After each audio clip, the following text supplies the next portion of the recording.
Right, hello, welcome to the video. I've actually got a Mercedes hat on, Formula 1, so it doesn't really count. I'm actually out here taking some shots of the car, come on.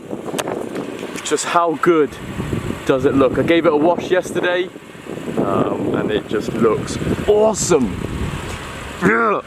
I'll overlay some of the photos that I've taken, but yeah, I've basically found this really cool location to take photos, and I've got some really cool shots.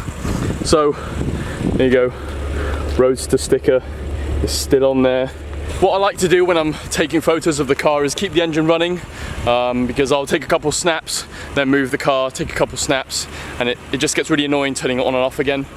So just let it run, keep the engine warm, and then I can have a little hoon on the way back. But basically I'm taking photos, and on the drive on the way here, I was just having a little think about the car and the M2. This video I haven't really got anything planned. I'm not really planning anything specific. I kind of just wanted to talk to the camera. But I'm gonna put it out there. I've been thinking about this for a while. Unpopular opinion, but the M140i, in my opinion, is a more fun car to drive than the M2 comp. That's not to say that the M2 isn't a car that's not fun to drive. It's very fun to drive, but I think the 140 is even more fun to drive, particularly around town. So hear me out, let me explain.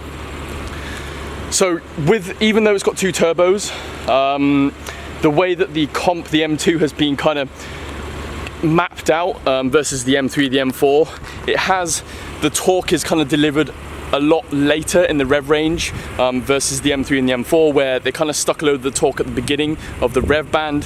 So you can, if you ever hear about reviews about the M3, M4, and the reason why a lot of people tend to, I guess, crash them is because of all of that torque right at the beginning. It becomes quite a spiky car, and it's quite hard to handle. So I think when they created the M2 comp, they basically tuned it and mapped it so that all that torque is kind of higher up at the rev range, so you don't really get as much wheel spin.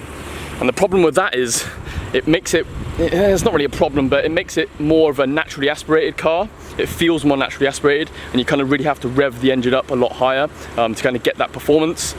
But it means that for me and my style of driving, as I'm driving around town, I used to kind of pop out of roundabouts, come out of turns, and just kind of plant my foot down only halfway, and just kind of ping out of roundabouts and turns a little bit, and just give that little bit of acceleration. But with the M2 comp, I can't do that. I put my foot down in it. It takes a while to kind of get that power. It takes a while for that torque to come in, and it takes a while to get going.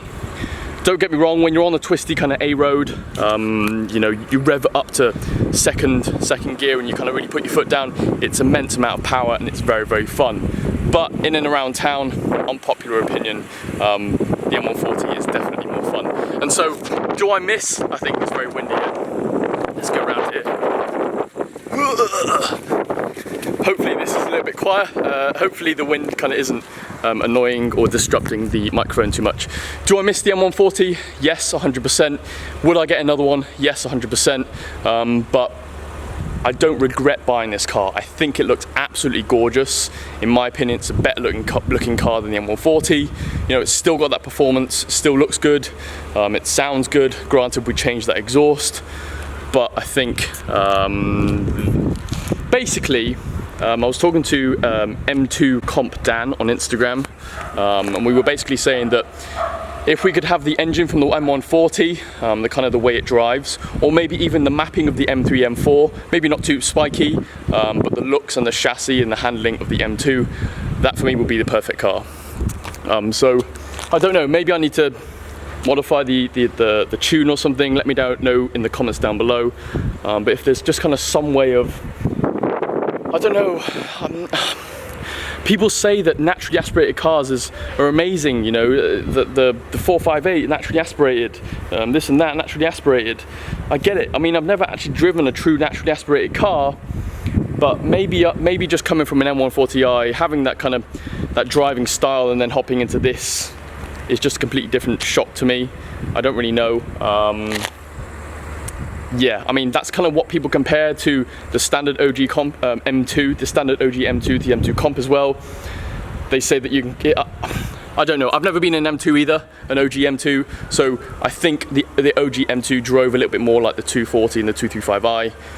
I don't know. You can tell me I'm an idiot in the comments, let me know what you think. But yeah, I didn't really have a plan with this video, I just wanted to pull it out there, pull it off, take it off my chest. I miss my M140, I miss it where it drives around town, but I still love this car. So thank you for watching. Short, sweet video, I guess. I'm going to give you another little look of the car, because we need more M2 content on YouTube. I know Paul Wallace has now picked up a black M2, so I'm looking forward to kind of seeing all the mods that he's doing to that. Maybe I could do the same thing. I mean, he's just got, I think, eye-back springs and spacers on there. Something I need to do, definitely. But then it kind of sits quite well anyway. I don't know, definitely exhaust, that's number one. So yeah, hope you enjoyed the video. This is me and my M2 comp. Like it, subscribe, whatever, you know, the usual, and I'll see you later in the next one.